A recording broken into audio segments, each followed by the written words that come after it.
Right. Thank you, Senator Cassidy and Chairman.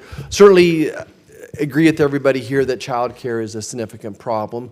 It's nothing new in rural America. It's now flooded over to urban America. I think I've shared before with this committee, the toughest part of my marriage I remember is working 36-hour shifts as a resident. My wife, the nurse, working 12-hour shifts with 2 preschool kids. Running a hospital, running a medical practice, child care was always a major issue, of course, for nurses.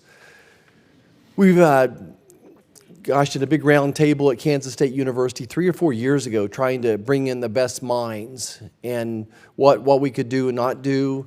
Beyond that, I think I did a dozen round tables this last week, and at every one of those round tables, urban and rural America, this issue was brought up.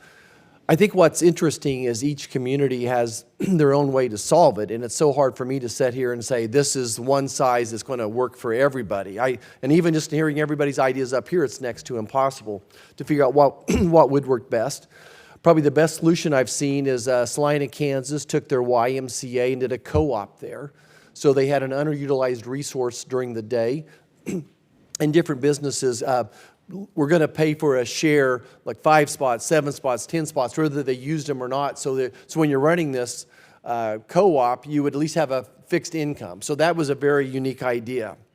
I want to talk about the 45Q tax credit, though. I'm hoping some of y'all are familiar with this, but I think it's an opportunity for small businesses, but it's very tight what you can use it for or not use it for. But by expanding the 45F tax credit, I think it gives more flexibility to those people, those small businesses. Ms. Lucas, are you familiar with the 45F at all? Not really, I'm sorry to say. Ms. Laren, are you familiar with it?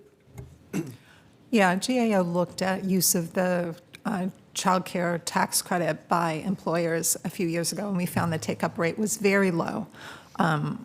And there are a number of reasons for that low usage. I think, for one thing, it's